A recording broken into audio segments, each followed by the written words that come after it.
Krishna. Toxic person is defined as someone who is very difficult and causes a lot of conflict in your life. You may be dealing uh, with such a person, then it's a toxic person. These people can create stress and unpleasantness for you and others, and not to mention about the emotional and even physical pain or trauma. A toxic person is anyone whose behavior upsets you and adds negativity to your life. How to identify a toxic person? It is not so easy to live with any person who is continuously pestering you for small problems, like they're not even problems, but they are made to look like they are very big problems. And you may ignore it thinking that it's okay. Many a times, a simple person does not understand the toxic nature of the other person he may be living with. For example, students who are put up in a room together in the dormitory in their college or college hostel, or even some people who for corporate needs they may share a room or an apartment, and they may not know the other person, and they come together for their for their temporary engagement. So then they have to share a room with the with their colleague in an apartment, or they have to share an apartment. And if in such a situations one person is very simple and he easily agrees and gives in to the whimsical behavior of the other person, ignoring it, thinking that today this person may improve, tomorrow he may improve, or these things will be, quite, they'll get quietened with time. And he keeps on doing his own task and ignoring these things. But there might be more to it. It might bring about some negativity in your life. It might be just the personality of that person. Many times, people who are toxic become like that because of their upbringing or their life experiences. They don't know healthy ways to deal with their own stress, and they behave in ways that cause harm to other people. So, how can you diagnose a toxic person? The toxicity in people isn't considered a mental disorder, but there could be underlying psychological problems that cause someone to act in toxic ways, including a personality disorder. This includes, antisocial personality disorders and post traumatic stress disorders, some narcissism and borderline. So the warning signs for a toxic person are there. I didn't believe in all these things until and at a certain point of time when seeing and reading about such news around, and even dealings with people, their odd behavior. So it could be a sign of they being affected by toxic people. So the whimsical nature of some people, it reflects that, and it cannot be ignored so very easily. It must be under some surveillance. Uh, one must take it seriously. It's not very easy to ignore it. So, what are the signs of a toxic person? Here are some signs to watch out. I have read many books and then prepared some points for a daily basis to understand, some behavioral patterns. You can immediately make out how that person is, how his personality is, whether he is infected by some toxic nature of the other toxic person, because it is very easy to fall down, but it is very difficult to stay in your own personality and not get affected by others mean minded or the negativities around you. So there are some signs to watch out for that you can indicate you're dealing with the toxic person. You feel like you're being manipulated. You are constantly confused by the person's behavior. You feel like you deserve an apology that never comes. You always have to defend yourself to this person. You never feel fully comfortable around them. You feel bad about yourself in their presence. If you experience these feelings around someone in your life, you consider whether you need to take steps to change the relationship. It is that very serious, because if your personality does not grow and you are constantly pestered by something which you do not identify with, then it's time that you check for a workaround around it. The signs of a toxic person. Beyond the way you feel when you're around them, there are certain personality traits that are common in toxic people. What are the traits? Inconsistency. Part of being human is having ups and downs, good as well as bad times. But a toxic person is almost never consistent. Their behavior is erratic. They don't follow through on their commitments or promises. You never know what they are going to do next or where do you stand with them. Such inconsistency can make it very hard to be in a relationship with a toxic person. It could be your next door neighbor, it could be your friend, it could be one of your family friend, your own sibling, or when it comes to family, between a husband, wife, or even dad, the parents and the children, dad and the son, or dad and the daughter. So, what's new in major depression disorder research? So, they always need attention. So, have you ever noticed that a person always needs something from you, whether it's constant phone calls, text messages, or showing up at your door? They are always seeking emotional support, but they are not necessarily supporting you in return. They take all that you have without giving much back. This can be associated with this kind of disorder, personality disorder. They can't be happy for you. Jealousy and competitiveness follow from self centeredness and low self esteem. If your friend or partner always needs to one up you or put you down, that's toxic. There's always drama. Ever notice how drama seems to follow some people? It's likely not a coincidence. Toxic people thrive in dramatic situations. They inflame emotions and create conflict. They love stirring the pot to see what happens. It's the opposite of the kind of behavior that builds stable, healthy relationships. They don't respect your boundaries. This is very serious. If you have been clear with someone time and again about your needs and they just can't respect that, they are toxic. Healthy relationships are based on trust and the ability to respect boundaries. Toxic people just can't do that. They manipulate others to get what they want. Do you feel taken advantage of or manipulated? Toxic people manipulate those around them to get what they want. This can mean lying, bending the truth, exaggerating, or leaving out information to cause you to take a certain action or have a certain opinion of them. They'll do whatever it takes, even if it means hurting people. They don't accept responsibility.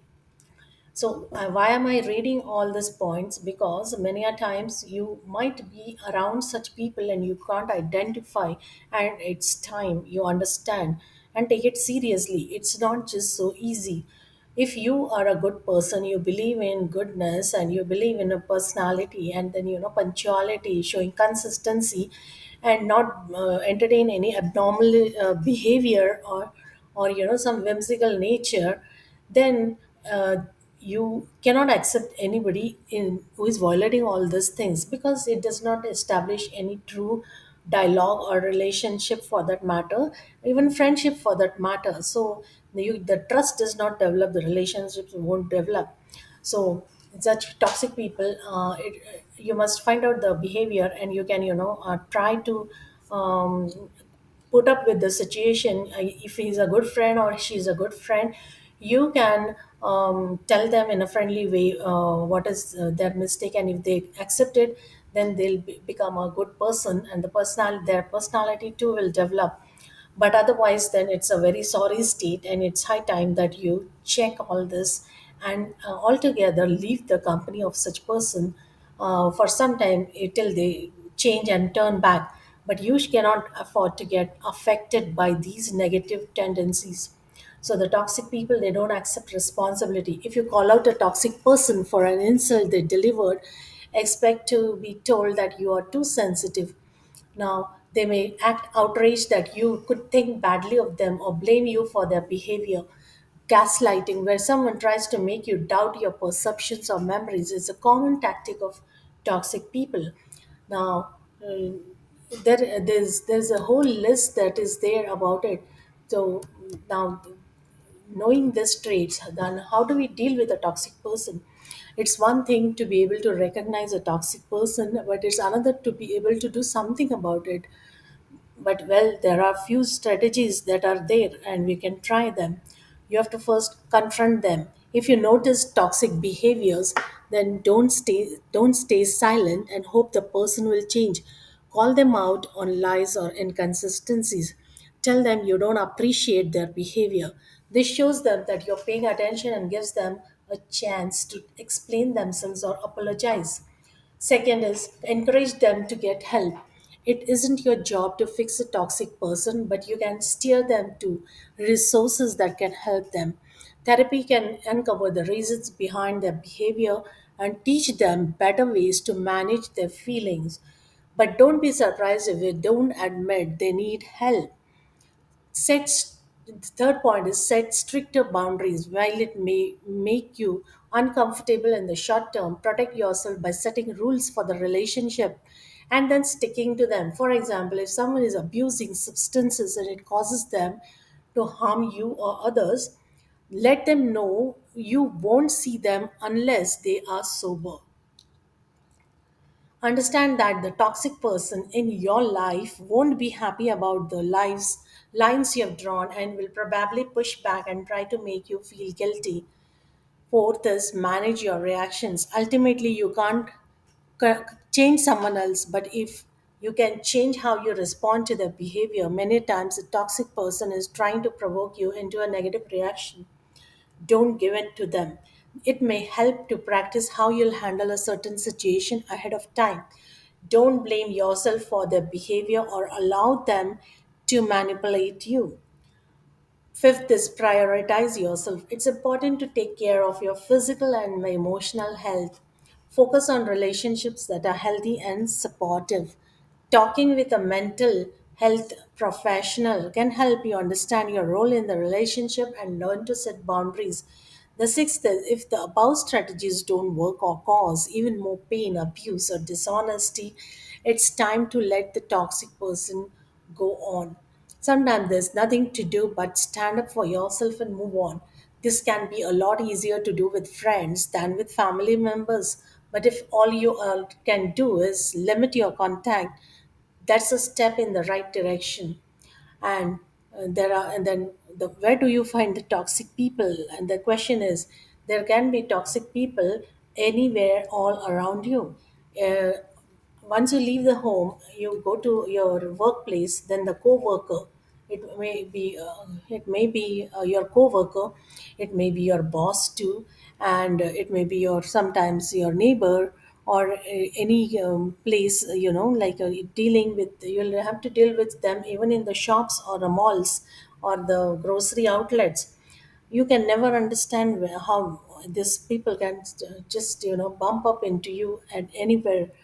So how to deal with them? There are many steps you can go and find out reading some books, or you can take help from some therapist, and you can refer to any the counselors about this. So it's important that you don't get influenced by the toxic nature of such negative influences in your life. So that this is about in the daily life, like based on some counseling and all, you can understand. But there is a deeper aspect to it when it comes to higher goals. So people who believe in the scriptures and the reading the Bhagavad Gita or Bhagavatam, they know much about this. So it is so important how you behave. Reading the scriptures, you can understand that such kind of nature is not at all entertained for a human being by the you know by the devotees of the Supreme Lord. So, how to deal with such people without the help of a higher personality in your life? It is impossible. So, if you're reading some scriptures like Bhagavad Gita or Bhagavatam, then you can understand the whole point there is focused around this. You must have good company, good association. You should be in the association of good people, is what is all being stressed. So, why is it stressed? It is for this very reason that this this kind of behavior is not good at all, and when it comes to higher goals, no one will entertain it. And so in Bhagavatam we have a shloka. So I'm directly, after discussing all this toxic nature of the toxic people, why am I directly saying talking Bhagavatam? Because however you try, this such kind of people will never change. If they are too toxic, if it is your friend, you can at least speak to him, and if he's concerned, then he may change for you. But otherwise, the toxic nature of the people is very difficult to change, and there's no way one can change it. But if one is a devotee, then he can stay calm and focus on the teachings from that he has read from Bhagavatam and Bhagavad Gita. So I like to cite out one shloka from the 10th canto of Bhagavatam here, that 10, 14 and 8. So what is a person who is under the influence of such negativity and inconsistency of the toxic person? What is he supposed to do? So there's one shloka, Tattinu Kampam Susamikshmano Bunjana Evatmakritam Vipakam Rudvaga Purbir with Tannamaste Jivetiyo Mukti Pade Sadaya Bhag. The My dear Lord, one who earnestly waits for you to bestow your causeless mercy upon him, all the while patiently suffering the reactions of his past misdeeds and offering you respectful obeisances with his heart, words, and body, is surely eligible for liberation, for it has become his rightful claim. So this is what is the Bhagavatam is talking, that in such cases it is, first of all, of how much can you, if you say that okay, I'm suffering the reactions of my past life and that is why this, but there is a limit to how much you can tolerate, because if it is affecting your very personality, then it's a very serious thing. Then what is the point between the good and the bad? If you're getting too much influence, then it's high time you do something about it. What you can do is, you can take responsibility for your actions. You can start reading some scriptures, and that is how, and then keep tolerating. Mm, but you should not get affected by it. In no Under no conditions should you take anything from such people that are trying to manipulate your very personality, and it is very serious. So what one can do about is, at most, is just leave the place and get away from such toxic people. And that he can do in various ways. Either he can leave the place altogether, he may just take up some book and start reading. He may go and increase his friend circles. He can go and sit with his good friends, where he can they listen to him, and there is some similarity in the personality. So all these are the ways you can save yourself, and it's very important that you stay away from the effects of this toxic influence. Lord Krishna explains in Bhagavad Gita that a devotee who fully surrenders to him is no longer liable to suffer the reactions of his previous karma. However, because in his mind a devotee may still maintain the remnants of his previous sinful mentality, the Lord removes the last vestiges of the enjoying spirit by giving his devotee punishments that may sometimes resemble sinful reactions. Now, the purpose of the entire creation of God is to rectify the living entity's tendency to enjoy without the Lord, um, and therefore,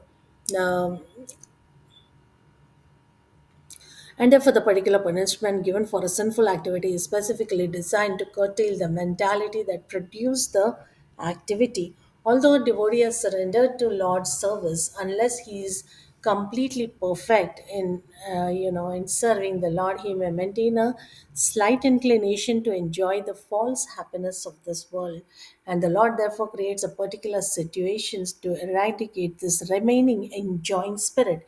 This unhappiness suffered by a sincere devotee is not technically a karmic reaction. It is the Lord's special mercy for inducing his devotee to completely let go of the material world and return back to Godhead. So, willfully, therefore, or earnest, sincere devotee willfully accepts the Lord's merciful punishment and conditions, offering respects and obeisances to Lord with his heart, words, and body. And so, considering all hardship, it's a small price to pay for gaining the personal association of the Lord. He certainly becomes a legitimate son of God, as it's said by the word Dayabhag in the shloka. Just as one cannot approach sun without becoming fire, one cannot approach Supreme Pure Lord Krishna without undergoing a rigid purificatory process which may appear like suffering, but in fact is a curative treatment administered by the personal hand of the Lord. So तत्तेनुकम्पां समीक्ष्यमाणो भुञ्जानीवात्मकृतं विपाकं रुद्वाग्वपुर्भिर्विद धन्यमस्ति जीवेत यो मुक्तिपदे सदाय भाग. So, this was about the person who is under the negative influence of a toxic person, and the toxic nature of the person, it can or cannot change. But the person who is the good person who is with it and undergoing this must not take every care not to get manipulated by all the attempts of the toxic people. And because there could be some psychological problem associated with them, and it could totally include a personality disorder. And so now we must be very careful not to get manipulated by such behavioral whatever changes that other people are trying to push at you. And that is how we must take care of ourselves and spend our time, quality time, in improving ourselves and not getting affected by the inconsistency of behavior of the other people. Thank you very much.